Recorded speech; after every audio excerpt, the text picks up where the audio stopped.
പ്രായപൂർത്തിയാകാത്ത പെൺകുട്ടിയെ പീഡിപ്പിച്ചയാൾ അറസ്റ്റിൽ. പ്രായപൂർത്തിയാകാത്ത പെൺകുട്ടിയെ പീഡിപ്പിച്ച കേസിൽ ഒരാളെ കീഴ്വായ്പൂർ പോലീസ് അറസ്റ്റ് ചെയ്തു. റാന്നി പഴവങ്ങാടി സ്വദേശി ഇലവുങ്കൽ വീട്ടിൽ 45-കാരൻ ബിനോയ് ആണ് കീഴ്വായ്പൂർ പോലീസിന്റെ പിടിയിലായത്. 2026 ഏപ്രിൽ മാസത്തിലാണ് കേസിന് ആസ്പദമായ സംഭവം ഉണ്ടായത്. മുൻപും ഇയാൾ ഇത്തരത്തിൽ കുട്ടിയെ പീഡനത്തിന് ഇരയാക്കാൻ ശ്രമിച്ചുവെന്നും പരാതിയിൽ പറയുന്നുണ്ട്.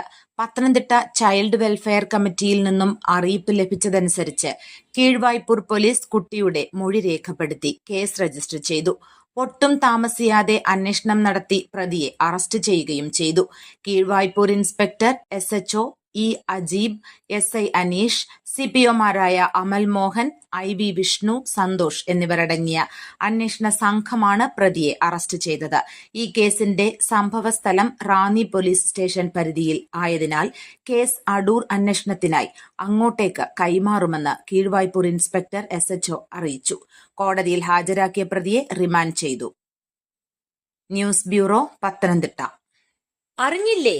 വേനാട് പ്രവാസി സഹകരണ സംഘത്തിന്റെ ഉടമസ്ഥതയിൽ Jan Aushadhi medical store Adoor high school ജംഗ്ഷനിൽ വൈറ്റ് പോർട്ടിക്കോ ഹോട്ടലിന് സമീപം പ്രവർത്തനം ആരംഭിച്ചിരിക്കുന്നു. Elamannoor high school junction, Kodumon, Enath, Adoor Parthasarathy junction, revenue tower ground floor എന്നിവിടങ്ങളിലെ ജൻ ഔഷധികളിലും 10 മുതൽ 85% വരെ വിലക്കുറവിൽ ഇംഗ്ലീഷ് മരുന്നുകൾ വിൽക്കപ്പെടുന്നു. ജൻ ഔഷധി.